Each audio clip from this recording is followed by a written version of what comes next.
May pasok na ang karamihan bukas, kaya may ilang biyaherong maagang nag-abang ng bus pa Maynila at pabalik ng probinsya. Live mula sa Cubao sa Quezon City, nasa frontline ng balitang yan si Brian Basa. Brian, gaano karami na ang mga pasahero dyan? Julius, ito na ang itsura ng likuran ng isang bus terminal sa Cubao. Dito dumarating yung mga bus galing norte. Dito rin nakaparada yung ilang mga paalis ng Maynila. Kung kaninang hapon, medyo may espasyo pa.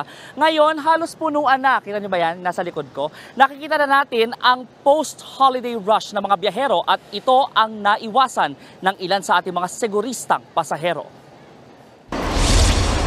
Dahil may pasok na ang karamihan bukas, may mga nagsisiuwi na mula probinsya dito sa mga terminal sa Cubao. Kabilang na riyan sina Geraldine at ang kanyang mga kaanak. Marami siyang dalang bag at bayong. Umaga pa lang daw, sumakay na sila ng bus mula San Agustin, Isabela.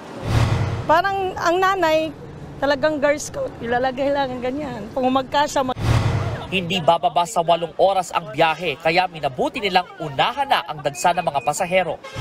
hindi pa masyadong matraffic. Nakakayanan pa naman.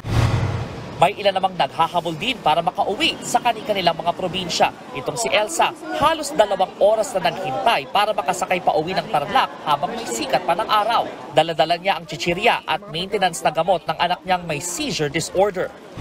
Buti andyan ang manugang ko, nag-a-assist sa kanya. Blessing in disguise, maganda yung panahon. Pero pag mainit, aatekayin siya ng seizure niya.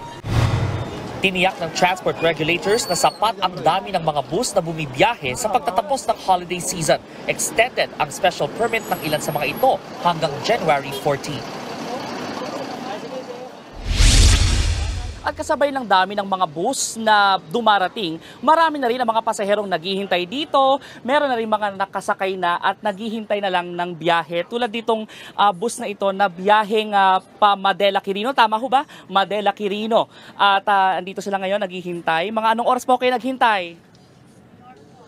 3 hours? Mga 1 oras po sa amin. Mga 1 oras. So, kita naman natin na may mga bus nga na handa talagang magsakay na mga pasaherong pauwi na sa kanilang mga probinsya dahil sila ay mga nag-Christmas, nag-New Year dito sa Maynila, sa ibang probinsya, pauwi na sila sa kanilang mga tahanan. Lahat sila umaasa na masusulit yung pag-aabang nila ngayong hapon kung ang ibig sabihin naman ito ay makakauwi sila ng maluwalhati. And on that note, isang maluwalhating bagong taon sa inyo, Cheryl Julius. Ayan, pakisabi na lang, happy trip sa kanila. Maraming salamat, Brian Basa. Mga kapatid, Julius Babaw po. Huwag maging huli at maging una sa lahat ng balitaan. Para sa tuloy-tuloy na talakayan sa Frontline, mag-follow at mag-subscribe sa social media pages ng News 5.